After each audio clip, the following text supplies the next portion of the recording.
बात हो अपराधियों के अपराध की या आपसे जुड़े अधिकार की, महिलाओं के सम्मान की या किए गए किसी भी अपराध की, हम पहुंचाएंगे आप तक हर छोटी बड़ी खबर।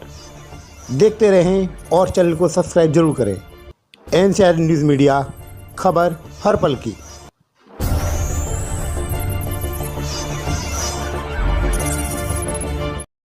जिला गौतम बुद्ध नगर कांग्रेस कमेटी के द्वारा की गई प्रेस वार्ता।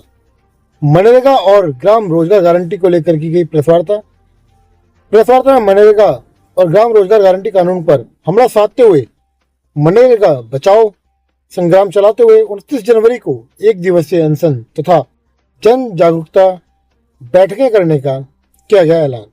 इस प्रेस वार्ता में जिला उपाध्यक्ष मुकेश शर्मा, जिला उपाध्यक्ष रिजवान चौधरी, जिला उपाध्यक्ष निशा शर्मा, धर्म सिंह वाल्मीकि, सतीश शर्मा, महाराज सिंह नागर, श्रुति कुमारी, अरुण भाटी, रमा नैयर, RK प्रथम, हरिंदर शर्मा, रूबी चौहान, अमित कुमार, सुबोध भट्ट, रमेश यादव, बिन्नू भाटी, रमेश वाल्मीकि सहित सैकड़ों की संख्या में कांग्रेस के कार्यकर्ता मौजूद रहे। गौतम बुद्ध नगर से NCR न्यूज़ मीडिया डिजिटल के लिए अभिषेक की खास रिपोर्ट। अर्जन की गारंटी मनरेगा देता है, उस गारंटी को हर हालत में वापस दिला करके हम लोग रहेंगे। सरकार ने जो मनरेगा में पहले 100 दिन था, अब 125 दिन कर दिए हैं, तो आपका विरोध नाम को लेके है महात्मा गांधी को कि या इसके अंदर जो परिवर्तन है उसको लेके? नाम आपको बदलना है, आप 1000 बार बदल दीजिए। महात्मा गांधी हमारे दिलों में बसते हैं, हमारी आत्मा में बसते हैं। उनको आप योजना के नाम से मिटा सकते हो, कागज से हटा सकते हो, इससे हमारा कोई लेना देना नहीं है। लेकिन महात्मा गांधी से नफरत तो आपको है ही है, ये आपके आचरण में नजर आ रहा है। लेकिन जो बेसिक कैरेक्टर है, आपने क्या किया है कि पहले केंद्र सरकार पूरे बजट का इंतजाम करती थी और राज्यों को बजट का आवंटन करती थी। अब आपने आधे से अधिक की जिम्मेदारी राज्य सरकार को दे दी है। राज्य सरकारों के ऊपर वैसे ही इतना वित्तीय बोझ है, तो कहाँ से इस मद में बजट का इंतजाम करेंगे। दूसरी बात, 400 रुपये प्रति व्यक्ति की जो गारंटी थी, वो गारंटी की बात आपने जीराम जी जो आपने नया कानून बनाया उसमें गारंटी की बात आपने कहीं नहीं कही है। दूसरी बात, जो मनरेगा है वो पूरे देश में समान व्यवहार, समान विचार और समान प्रकृति, चाहे भौगोलिक स्थिति कैसी भी हो, लागू रहता था। लेकिन आज आप ये कह रहे हो कि हम देश के अंदर ये देखेंगे कि किस प्रदेश को ज़्यादा ज़रूरत है, किस प्रदेश को कम ज़रूरत है, हम ज़रूरतों के हिसाब से बजट का आवंटन करेंगे। तो ये क्लियरली दर्शाता है कि आपकी मानसिकता है कि आप फ्रैक्शन करके, आप दोहरा रवैया अपना करके इस योजना में किसी प्रदेश को ज़्यादा बजट आप दोगे, किसी प्रदेश को आप कम बजट दोगे।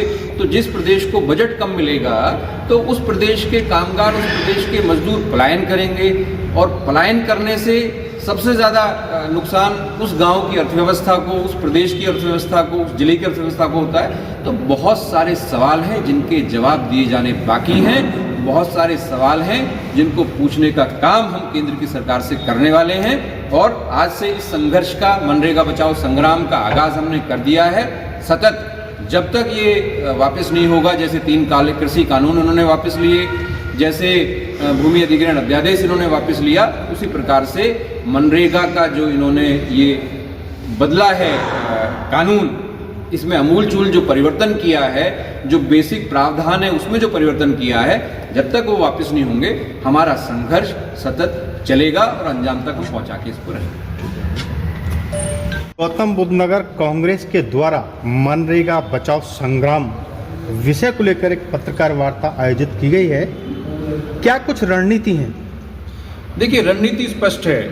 नाम बदलने वाली सरकार है, इस देश के लाखों करोड़ों कामगार मजदूरों पर कुठाराघात करने वाली सरकार है। देश के उन लोगों को, जिन लोगों के पास जीविका नहीं है, जो लोग बेरोजगार हैं, जिनको मनरेगा के माध्यम से कानून बना करके एक मौलिक अधिकार के तौर पर कांग्रेस सरकार ने ये अधिकार दिया था कि आपको 1 साल के अंदर निश्चित इतने दिनों का रोजगार आपको मिलेगा, 100 दिनों का रोजगार आपको मिलेगा। आपने उस कानून के न सिर्फ बजटीय प्रावधानों में परिवर्तन लाने का काम किया है, बल्कि आपने उन लाखों करोड़ों कामगार और मजदूरों के हितों के ऊपर कुठाराघात करने का काम किया है, जिनके परिवार का चूल्हा मनरेगा की मजदूरी से चलता था। तो आज जिला कांग्रेस कमेटी गौतम बुद्ध नगर ने इस मनरेगा बचाओ संग्राम का आगाज पत्रकार वार्ता के माध्यम से किया है। इसके अंतर्गत हम आने वाले समय में अनशन करेंगे, जिला मुख्यालयों का घेराव करेंगे, बड़ी रैलियां होंगी। माननीय राहुल गांधी जी, आदरणीय प्रियंका गांधी जी के निर्देश के अनुसार तमाम बड़े नेता इन आयोजनों में, इन आंदोलनों में शिरकत करेंगे। और जिस प्रकार से केंद्र की सरकार को हमने मजबूर किया था, आपको याद होगा कि भूमि अधिग्रहण कानून के खिलाफ इनकी सरकार बनते ही मोदी जी एक अध्यादेश लेकर के आए थे। हमने मजबूर किया सरकार को कि उस अध्यादेश को इनको वापस लेना पड़ा।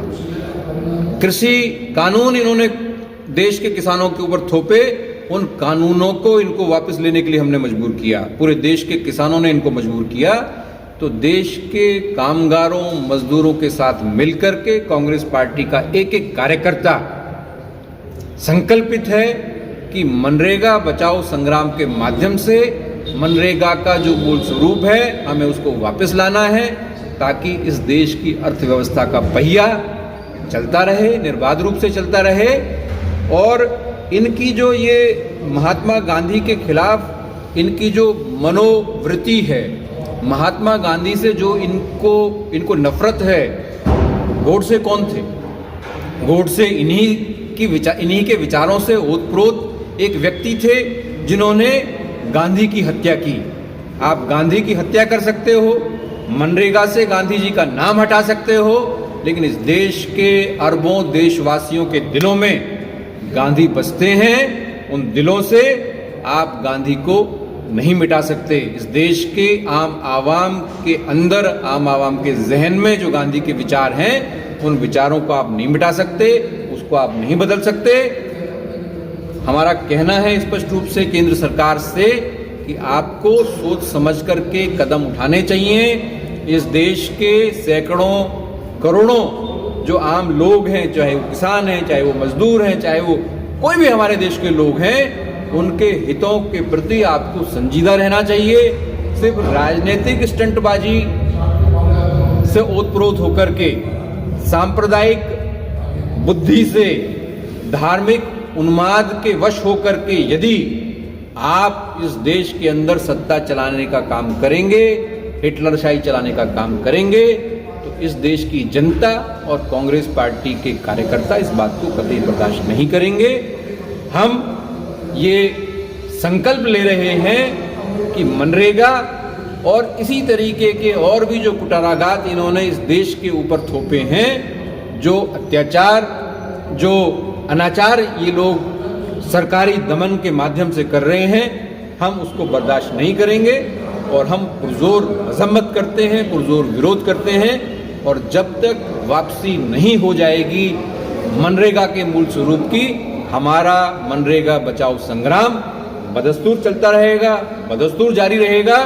और हाथ कंगन को आरसी क्या और पढ़े लिखे को फारसी क्या। कृषि कानूनों का उदाहरण मैंने दिया, भूमि अधिग्रहण के खिलाफ अध्यादेश का उदाहरण मैंने आपको दिया। इस सरकार को यू टर्न लेने के लिए हम मजबूर करेंगे।